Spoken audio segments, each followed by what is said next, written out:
Hallelujah.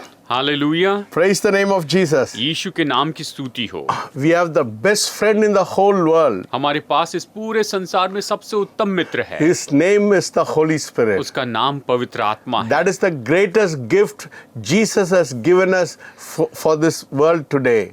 और इस संसार के लिए ये तो सबसे बड़ा वरदान है जो प्रभु यीशु ने हमें दिया है। Jesus said, I have not left you as an orphan. यीशु ने कहा कि मैंने तुम्हें अनाथ नहीं छोड़ा। I am going back and I am sending you a comforter. मैं वापस जा रहा हूँ और मैं तुम्हारे लिए एक सहायक भेजूंगा। In John chapter 15 verses 15 it says, No longer do I call you servants, for a servant does not know what his master is doing, but I have called you friend, for all things I have heard from my Father I have made known to you. यूहन्ना 15:15 ये कहता है कि अब मैं तुम्हें दास न कहूँगा, क्योंकि दास नहीं जानता कि उसका स्वामी क्या करता है, परंतु मैंने तुम्हें मित्र कहा है, क्योंकि मैंने जो बातें अपने पिता से सुनी वे सब तुम्हें बता दी। Yes, that is what Jesus said, that he is going back and he is sending another comforter, means another friend who will be always close with us and everywhere we go. और यही तो यीशु ने कहा कि वो हमारे लिए एक और सहायक भेजेंगे जो कि हमारे साथ में हम जहाँ भी जाएंगे वहाँ पर वो हमारे साथ जाएगा। When we speak of the person of the Holy Spirit, जब हम पवित्र आत्मा के व्यक्तित्व के बारे में कहते हैं, he is a person, we have to acknowledge him. वो एक व्यक्ति है, हमें उसे पहचानना होगा। If you do not acknowledge him, अगर हम उसे पहचानते नहीं हैं, it is like a person walking inside the room ये तो ऐसा है जैसे कि कोई व्यक्ति किसी कमरे में आता है and not paying attention to him. और उसकी ओर हम ध्यान देते ही नहीं है। Don't you think it may be very rude not to acknowledge the person who is coming inside the room? क्या आपको ये नहीं लगता कि वो व्यक्ति जो कमरे में आ रहा है उसे नहीं पहचानना ये तो बहुत कठोरता दिखाने जैसे है? When you walk into the room जब आप कमरे में आते हैं and pay no attention to him और उसकी ओर कोई ध्यान नहीं देते and do not look at him और उसकी ओर देखते तक नहीं nor acknowledge your presence, और ना ही उसकी उपस्थिति को पहचानते हैं, it means you are being rude. इसका मतलब ये है कि आप तो बहुत कठोरता दिखा रहे The हैं। Holy Spirit is a person. पवित्र आत्मा एक व्यक्ति है, You have to acknowledge him. आपको उसे पहचानना ही होगा। The problem that people have with the Holy Spirit पवित्र आत्मा के बारे में लोगों को यही समस्या है is that they cannot see him. कि वो उसे देख तो नहीं सकते हैं। You can say, if you cannot see him, how can we acknowledge him? आप शायद ये कहें कि अगर हम उसे देख नहीं सकते तो उसे कैसे पहचानें? If I see you, I can acknowledge you. अगर मैं आपको देख सकता हूँ तो मैं आपको पहचानता हूँ, But if I cannot see you, how can I acknowledge you? लेकिन अगर मैं आपको देख ही नहीं सकता तो मैं आपको कैसे If you पहचानूंगा? are invisible and walked into the room, how can I acknowledge you? अगर आप अदृश्य हो जाएं और आप उस कमरे में आए तो मैं आपको कैसे पहचान सकता हूँ? I couldn't see you. मैं आपको नहीं देख सकता, How do I know that you are in the room? तो मैं कैसे जानूं कि आप इस कमरे में हैं? The Holy Spirit is an unseen person, पवित्र आत्मा तो अनदेखा व्यक्ति but है, he is a person. लेकिन वो एक व्यक्ति This है। is where faith comes in. यहीं पर तो विश्वास आता है, Because with our spiritual eyes, we'll be able to see the presence of God in the place. क्योंकि हमारी आत्मिक आंखों से हम उस जगह पर परमेश्वर की उपस्थिति को देख सकते हैं। Because most of the people go by feeling and go by what they see. क्योंकि बहुत से जो लोग हैं वो तो केवल अपने महसूसीकरण और जो कुछ भी देखते हैं उसी के कारण चलते हैं। They feel bad if they don't see, or they feel bad if they don't feel it. अगर वो उसे महसूस न करे तो उसके बारे में बुरा महसूस करते हैं, और उनको अगर समझा नहीं गया तो उन्हें बुरा लगता है। They say, God, where are you? वो कहते हैं कि परमेश्वर आप कहाँ पर हैं? They say, God, I don't feel you. वो कहते हैं परमेश्वर मैं आपको महसूस नहीं कर सकता हूँ। Yes, sometimes you feel the presence of God. कई बार आप परमेश्वर की उपस्थिति को महसूस करते हैं, Sometimes you don't feel the presence of और God. कई बार परमेश्वर की उपस्थिति को महसूस नहीं But कर पाते हैं। we do not go by feeling or what we see. कभी महसूस करते या नहीं करते, लेकिन हम जो देखते और महसूसीकरण पर नहीं चलते। Thank God we should not go by feeling or what we see. हम जो देखते या क्या महसूस करते उसके अनुसार हमें नहीं चलना चाहिए।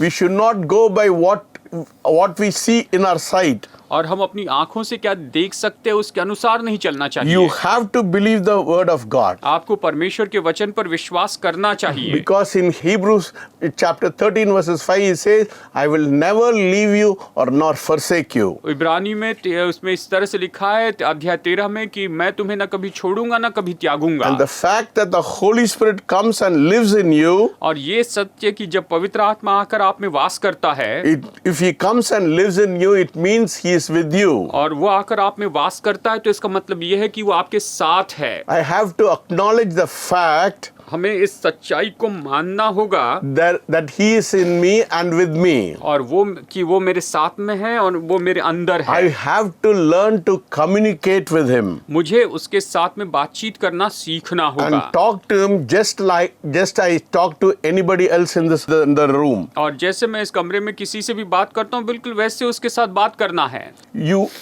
You have to talk to him as you talk to another human being. आप जैसे दूसरे व्यक्ति से बात करते हैं आपको उसी तरह से उस दूसरे से आपको उससे बातें करनी है। If you study some of the great men and women of God, अगर आप परमेश्वर के कुछ महान स्त्री और पुरुषों के बारे में अध्ययन करेंगे, what is common thread in their life? उनके जीवन में समान बात कौन सी थी? Because they had a personal walk with God. क्योंकि वो तो परमेश्वर के साथ में व्यक्तिगत रीति से चलते थे। They talked to the Holy Spirit. वो पवित्र आत्मा से बातें करते थे। And people think they are crazy. और लोगों को लगता था कि अरे ये तो पागल हो गए So हैं। if you acknowledge the Holy Spirit, और इसलिए अगर आप पवित्र आत्मा को पहचानते हैं, you speak to him. आप उससे बातें करते हैं। If you do it the first time, अगर आप इसे पहली बार करेंगे it may be strange to you. तो ये शायद आपके लिए अजीब सा हो। But once you practice, लेकिन एक बार जब इसके अनुसार करते you हैं will become very familiar with him. तो आप उससे बहुत ही परिचित हो जाते हैं। You may talk in tongues, आप अन्य भाषा में बातें कर सकते हैं, but if you do not know the person, लेकिन अगर आप उस व्यक्ति को नहीं जानते if you हैं, do not have an intimacy with the Holy Spirit, अगर पवित्र आत्मा के साथ आपकी नजदीकी नहीं है, it is useless for you to talk to him. तो उसके साथ बात करना आपके लिए बेकार है। But you have to say, Spirit of God, Spirit of the living God, I want you to comfort me this morning. लेकिन आपको ये कहना होगा कि जीवित परमेश्वर का आत्मा, मैं चाहता हूँ कि आज सुबह आप मुझे तसल्ली दीजिए। You should tell him that you are my helper. आपको उसे बताना चाहिए कि आप मेरे सहायक हैं। You should say, I acknowledge you this morning. आपको ये कहना चाहिए कि आज सुबह मैं आपको पहचानता हूँ। You may have a little difficulty initially talking to him, उससे बातें करते समय शुरू में शायद आपको थोड़ी मुश्किल हो, but eventually when you get used to it, लेकिन आखिरकार जब आप उसके आदी हो जाते हैं, then you train yourself to speak to the Spirit of God. तो आप खुद को ट्रेन करते हैं कि आप परमेश्वर की आत्मा के साथ में बातें Then you will करें, become sensitive to him, और आप उसके लिए सचेत हो जाते हैं, able to hear him आप उसकी सुन पाते हैं and speak to him, और उससे बातें करते हैं, and he will be able to make you understand what he wants to tell you. और वो जो आपको बताना चाहता है वो आपको समझने में आपकी मदद करता है। He will stir you up every day in your life. आपके जीवन में प्रतिदिन वो आपको उत्साहित करता चला He जाएगा। will give you a word of praise. वो आपको स्तुति का शब्द देगा। Sometimes he will give you a whole sentence in your mind, कई बार वो आपके मन में पूरा एक वाक्य दे देगा, or bring a certain scripture to your remembrance, या फिर आपको कोई वचन याद दिलाएगा, or he may give you a whole message for you to preach. और शायद वो आपको पूरा एक संदेश ही दे दे कि आप उसका प्रचार करें। The Holy Spirit will speak to you this morning. पवित्र आत्मा आज सुबह आपसे बातें करेगा, He can also speak to you in the night hours. और वो रात के समय भी आपसे बातें कर सकता है। The reason is because your mind is shut down in the night and you have a very peaceful mind. और इसका कारण क्या है कि रात के समय आपका जो दिमाग है वो काम करना बंद करता है, आपका दिमाग बड़ा शांत रहता है। God speaks through dreams and visions. परमेश्वर स्वप्न और दर्शन के द्वारा बातें करते हैं। If you have a problem, अगर आपकी कोई समस्या है, if you don't have an answer, अगर आपके पास कोई जवाब नहीं है, you go to sleep and pray to the Lord, आप सोने के लिए जाते हैं, आप प्रभु से प्रार्थना करते हैं, and you ask him to give you an answer, और आप उससे कहते हैं कि प्रभु मुझे उत्तर दीजिए, you will have the answer in the night. तो आपको रात को उसका जवाब मिलता है। the problem with a lot of people, बहुत से लोगों में यही तो समस्या when they है walk with God, कि वो परमेश्वर के साथ चलते हैं, they are so intense in their prayer वो अपनी प्रार्थना में इतने तीव्र होते हैं that they don't relax. कि वो आराम ही नहीं करते। When you come to the Spirit of God, you have to learn to relax. If you come to the Spirit of God, you have to relax. जब आप परमेश्वर की आत्मा के पास आते हैं तो आपको आराम करना चाहिए, Because you should remember the fact क्योंकि आपको ये सच्चाई याद रखनी that चाहिए the Holy Spirit will not force you to do anything in your life. कि पवित्र आत्मा आपके जीवन में आपको कुछ भी करने के लिए जबरदस्ती नहीं करेगा। He will lead you, but he will not condemn you. वो आपकी अगुवाई करेगा लेकिन वो आप पर दोष नहीं लगा। It is the religious spirit that will drive you and force you, and it will condemn you. और केवल जो आस्था की आत्मा होती है वही तो आपके ऊपर में दोष लगाती है और आपको दोषी ठहराती There है। are a lot of precious people where God wants to use them, बहुत से ऐसे अनमोल लोग हैं जिनका उपयोग परमेश्वर करना चाहते हैं, but they are bound by religion and tradition. लेकिन वो तो केवल आस्था और परंपरा से बंधे हैं। They are driven by a religious spirit. वो तो केवल धार्मिक आत्मा के द्वारा चलते हैं Their religious spirit always does around with attitude in their life. और उनकी ये जो धार्मिक या आस्था की आत्मा है उनके जीवन में एक खास उनके एक तरीके को लेकर आती है। Yes, they have an inferior spirit in them. वो उनके अपने अंदर एक निचले दर्जे की या अपने आप को कम समझने की आत्मा रखते हैं। Yes, because they are not relaxed and not able to receive the word which God wants to speak to them. क्योंकि वो वहां पर विश्राम नहीं करते और परमेश्वर उनसे जो वचन के द्वारा बातें करना चाहता है उसे वो प्राप्त नहीं करते हैं। But some people are very spiritually proud in their life. लेकिन कुछ लोग तो अपने जीवन में आत्मिक रीति से घमंड करते हैं Because they have a religious spirit, क्योंकि उनमें धार्मिक आत्मा होती है। they think they are very superior to others. वो सोचते हैं कि वो तो दूसरों से बहुत ही बेहतर हैं। They think they know everything about others. वो सोचते हैं कि उन्हें दूसरों के बारे में सब कुछ पता है। That is a very proudful spirit. ये तो बहुत ही घमंडी आत्मा है। That is not from the Spirit of God. ये परमेश्वर की आत्मा से नहीं है। If you have a religious spirit, you will not be able to hear from the Spirit of God. अगर आप में इस तरह की धार्मिकता की या आस्था की आत्मा है तो आप परमेश्वर की ओर से कभी सुन नहीं पाएंगे। Because a person who has spirit of pride, they think they know everything in their life. क्योंकि जिस व्यक्ति में इस तरह की घमंड की आत्मा होती है वो सोचते हैं कि उन्हें उनके जीवन में सब कुछ If पता you है। get close to them, they think they know everything about your life. अगर आप उनके करीब भी जाए तो उनको लगता है कि वो तो आपके जीवन के बारे में But सब कुछ जानते God हैं। will not reveal anything about you to any of them. लेकिन परमेश्वर आपके बारे में कोई भी बात उन पर प्रकट नहीं Because करेंगे। He is a personal God. He wants to reveal everything to you and to you only. और क्योंकि ये तो व्यक्तिगत परमेश्वर है और आपके बारे में जो कुछ भी बताना है वो आपको ही बताते हैं, आप पर ही प्रकट करते हैं। Because the Holy Spirit will not reveal any secrets about you to anybody else. क्योंकि पवित्र आत्मा जो है आपके बारे में कोई भी भेद किसी और के ऊपर प्रकट नहीं करता है। These proud people, they say they have inside information to everything God is speaking to them. और ये जो घमंडी लोग हैं ये कहते हैं कि उनके अंदर भीतरी रूप में जानकारी है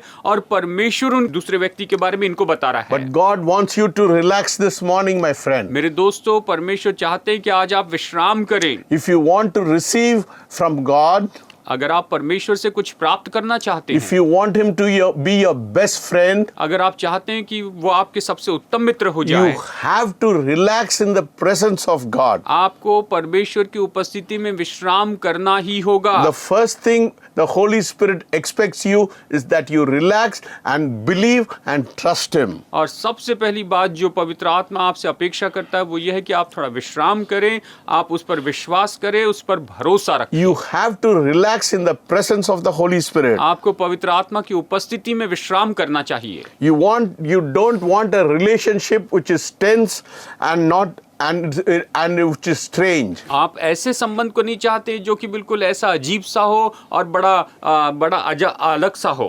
You want to have to flow with the Holy Spirit. आप तो चाहते हैं कि आप पवित्र आत्मा के साथ में बहते चले जाएं। The thing about the Holy Spirit is He'll flow like a river in your life. पवित्र आत्मा के बारे में बात तो ये है कि वो आपके जीवन में नदी के जैसे बहते जाता है। Yes, you will be bubbling with the presence of God in your life. आप अपने अपने जीवन में परमेश्वर की उपस्थिति से उमड़ते चले When the जाएंगे। Holy Spirit comes upon your life, जब पवित्र आत्मा आपके जीवन पर आता है, you will not be the same person. आप बिल्कुल वैसे व्यक्ति नहीं रहेंगे। That is what it says in John chapter 14 verses 26. और यूहन्ना अध्याय 14 वचन 26 में ये यही तो कहता है, But the helper, the Holy Spirit, whom the Father will send in my name, he'll teach you all things and bring to your remembrance all things that I said to you. परंतु सहायक अर्थात पवित्र आत्मा जिसे पिता मेरे नाम से भेजेगा, वो तुम्हें सब बातें सिखाएगा और जो कुछ मैंने तुमसे कहा है वो सब तुम्हें स्मरण कराएगा। Yes, even in John chapter 15 verses 26 it says, but when the helper comes, whom I shall send to you from the Father, the Spirit of truth, who proceeds from the Father, he'll testify of me. यूहन्ना 15:26 कहता है, परंतु जब वो सहायक आएगा जिसे मैं तुम्हारे पास पिता की ओर से भेजूंगा, अर्थात सत्य का आत्मा जो पिता की ओर से निकलता है, वो मेरी गवाही देगा।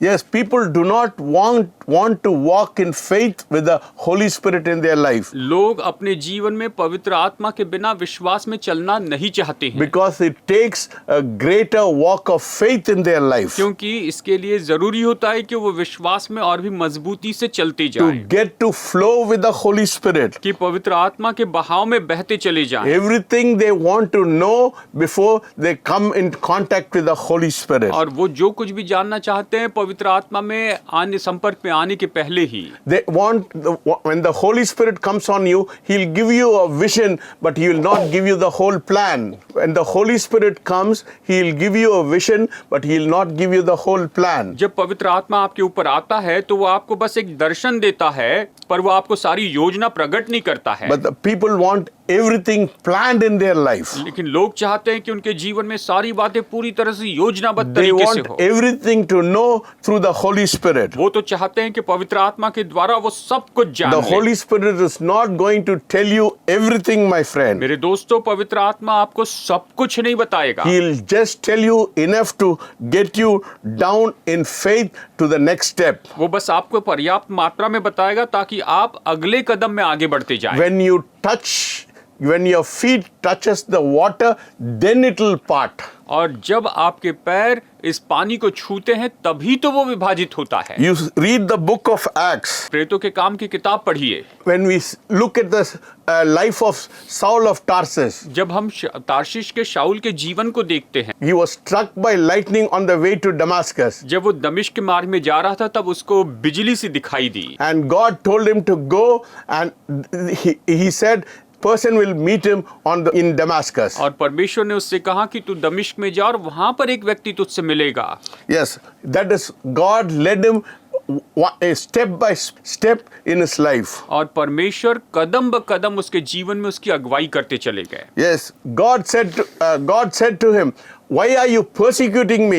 And then the Lord led him to the place where one of the believers, Ananias, spoke to him. और प्रभु ने उससे कहा तू मुझे क्यों सताता है, और उसके बाद में प्रभु उसे एक ऐसी जगह पर लेकर गए जहां पर एक विश्वासी हनन्याह ने उससे बातें की। God would not say anything more to Saul except he said, go to Damascus. और परमेश्वर ने वहां पर शाऊल से और कुछ ज्यादा नहीं कहा, बस उससे यही कहा कि तू दमिश्क में जा। Sometimes God will tell you what to do, but He will not tell you the whole thing. कई बार परमेश्वर आपको बताते हैं कि आपको क्या करना है, लेकिन वो सारी की सारी बात नहीं प्रकट करते। You have to go by faith, my friend. मेरे दोस्तों, आपको विश्वास से आगे बढ़ना पड़ता है। If you know everything, you will not exercise faith. अगर आप सब कुछ जान लेंगे तो फिर आप विश्वास में होकर काम नहीं करेंगे। So we have to have a relationship which is relaxed. और इसलिए हमारे पास ऐसा संबंध होना चाहिए जो कि बिल्कुल आराम का हो। Yes, you have to prove yourself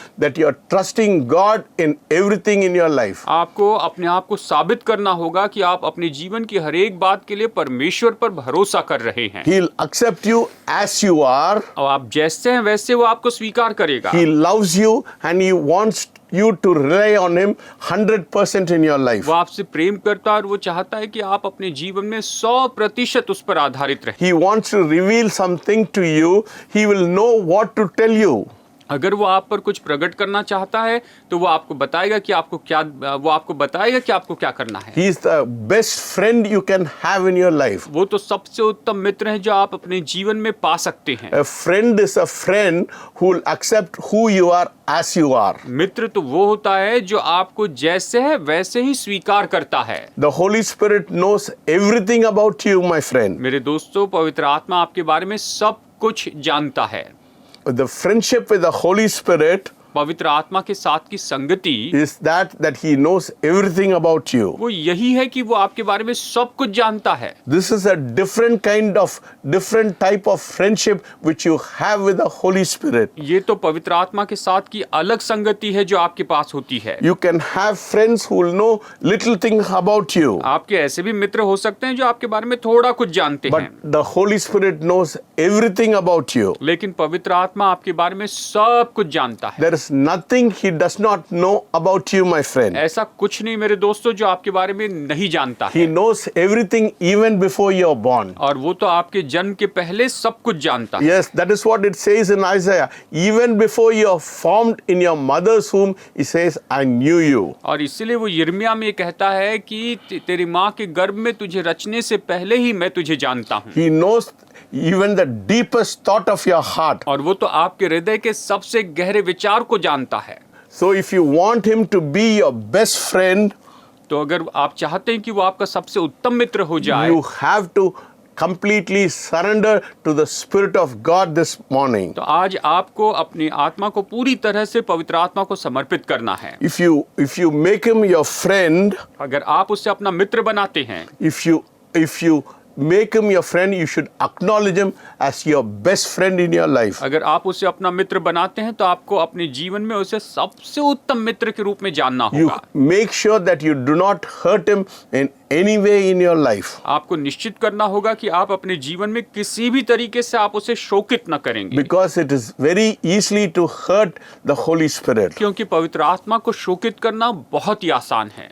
Because the things you do will hurt him with your action and with your even your very thoughts. और देखिए, आप जो करते हैं यानी आपकी क्रियाएं और यहाँ तक कि आपके विचारों के द्वारा भी आप उसे शोकित कर सकते Yes, हैं। your thoughts and your actions can grieve him very easily, my friend. हाँ मेरे दोस्तों, आपके विचार और आपकी क्रियाएं उसे बहुत ही आसानी से शोकित कर सकती हैं। You should not do what the Spirit of God does not like. आपको वो नहीं करना चाहिए जो बात परमेश्वर के आत्मा को पसंद नहीं है। Yes, whenever you unintentionally grieve the Holy Spirit, you should ask his forgiveness and repent for what you have said. और जब भी आप पवित्र आत्मा को शोकित करते हैं तो निश्चय आप उससे क्षमा मांगे और आपने जो कुछ कहा उसके लिए आप उससे माफी मांगे। Yes, when you repent and you tell him that you are sorry for it, he'll easily forgive you. जब आप क्षमा कर मांगते हैं, उससे पश्चाताप करते हैं, तो निश्चय वो आपको क्षमा करेगा। Yes, God is looking for a heart which is very, very tender. परमेश्वर ऐसे हृदय को देख रहे हैं, ढूंढते हैं जो कि बहुत ही कोमल हो। God loves a tender heart. परमेश्वर कोमल हृदय वाले से प्रेम रखते हैं। He wants you to be his best friend. वो चाहते हैं कि आप उसके सबसे उत्तम मित्र हो जाए। My dear people, you cannot have a better friend than the Lord Jesus Christ. मेरे प्यारे लोगों, आप प्रभु यीशु मसीह से बढ़कर और कोई बेहतर व्यक्ति नहीं पा सकते। If the Spirit of Jesus is living inside you, अगर यीशु का आत्मा आपके अंदर में रहता है, you will be a different person. तो आप बिल्कुल अलग व्यक्ति होंगे।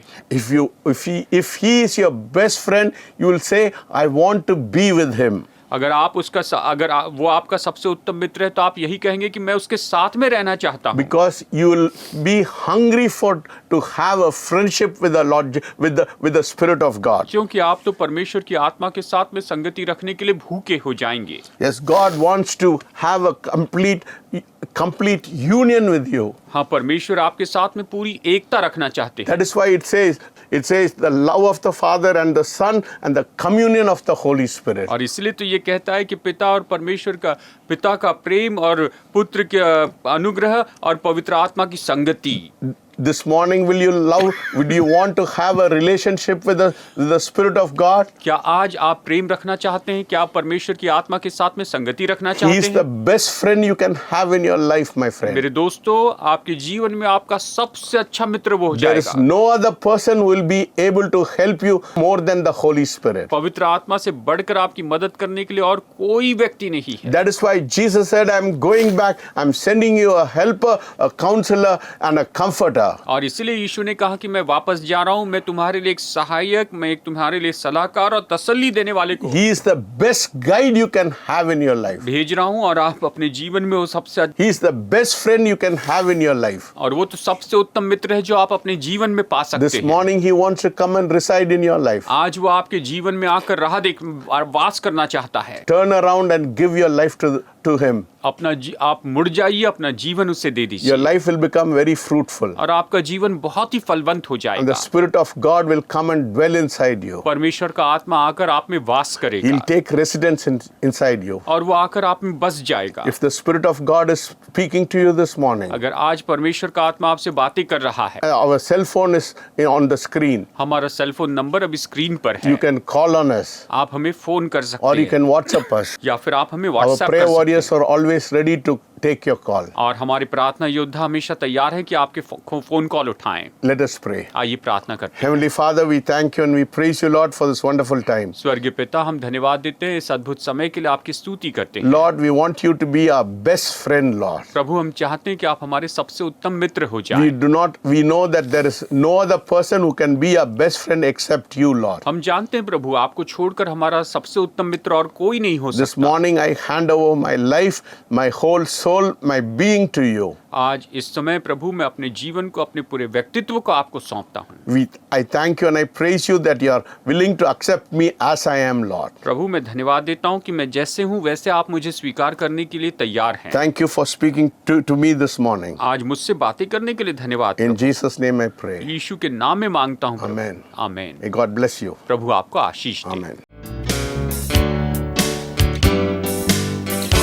To be like Jesus,